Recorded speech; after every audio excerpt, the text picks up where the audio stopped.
in terms of getting learners to share their experience and taking their experience, each of them preparing something which they were then using a sort of video format to put the message over.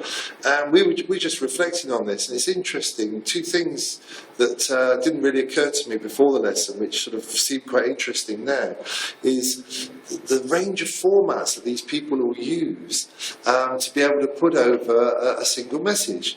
For example, we were talking about revenue generation in a front desk format in a hotel, and we saw a mixture of interviews, which was looking at different skills that people would have to bring to this function.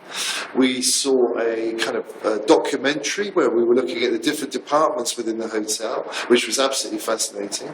And then we looked at a kind of cross sort of review, three people talking to each other, and then we saw a role play at the end, which was fabulous as well. So we sort of comedy, we saw a sort of serious approach, and we saw sort of real life situations being played out, and we would have never have guessed that could have been created in that way.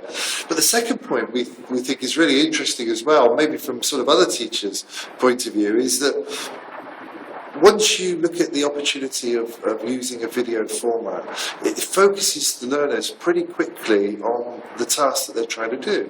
And so my experience of this exercise here is with the experienced learners, as we have here with second year learners, probably half an hour preparation in terms of storyboarding and scoping and who's going to do what and agreeing the formats and how they cover the questions is probably enough, because once the camera starts working, you start to see this become quite natural. The learning and the knowledge is well embedded in these types of students. And so the learning points for us today, I think, is you can do something like this, and it doesn't need a lot of preparation. Maybe half an hour, 3/4 of an hour is adequate.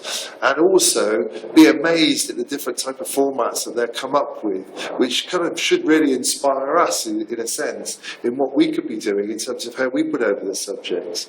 So thanks again, Martin, for your support on that. Thanks, Chris. Thanks very much. Yeah, I was just talking to Chris earlier before on that, and on revenue generation, how you could make it very boring with sort of black and white death by PowerPoint, but even any dry subject could be made really exciting. I was amazed by the breadth of student input into this, all the different angles and perspectives. So, Chris, thanks very much.